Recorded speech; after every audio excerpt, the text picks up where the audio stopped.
Mwen pa vin nan bas la men. Sot de gen men. A mwen ose ven, mwen konen pa yon konfinman sa vwa, mwen takay nan to.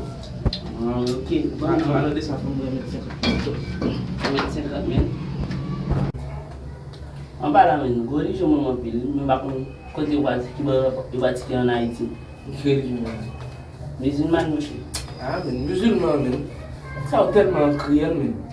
Sa ou defo yon kriye la. On lè men, mwen ton apre mwen pa.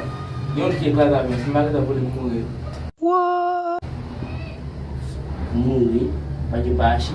Pa shit, li vole mwen. Oh oh! Pas grand histoire.